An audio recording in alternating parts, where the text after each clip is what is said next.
Amahoro y'Imana kuri mwe mwese mudahwema kudukurikira ku mbuga nkoranyambaga zacu ziba zigiye zitandukanye mu makuru n'ibiganiro tuba twagiye tubategurira.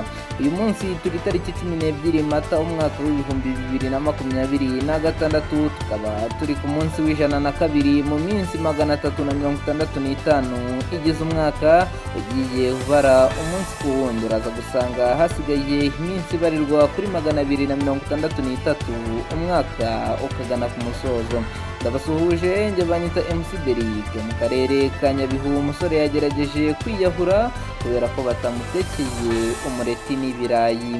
Twizerimana Jean de Dieu w'imyaka 22 wo mu karere ka Nyabihu arembeye kwa muganga nyuma y'uko hagerageje kwiyahura bitewe n'umujinya bikekwa ko wakuruwe n'uko iwabo banze kumutekera umureti n'ibirayi byo mu mavuta, ibi bizwi nk'ibya mucoma. Ibi byabereye mu murenge wa Rugera, akagari ka Nyarutembe ho mu mudugudu wa Kirebe kuwa gatandatu tariki ya 11 Mata umwaka w'ibihumbi 2026.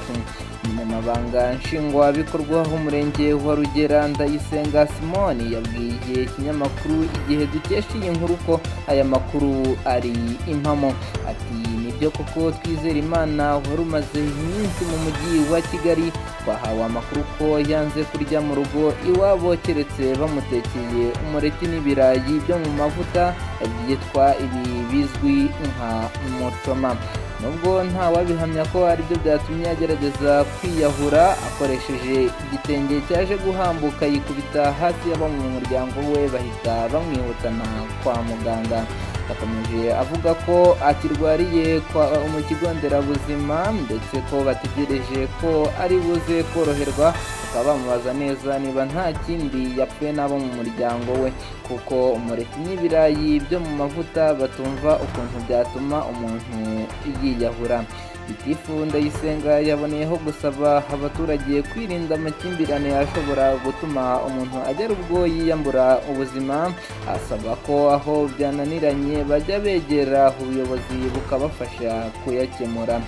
Ubwo ikinyamakuru Igihe cyakoraga iyi nkuru, uyu musore Twizerimana yari akirembeye mu kigo nderabuzima cya Nyakigezi, aho ari nabwo ari kwitabwaho n'abaganga.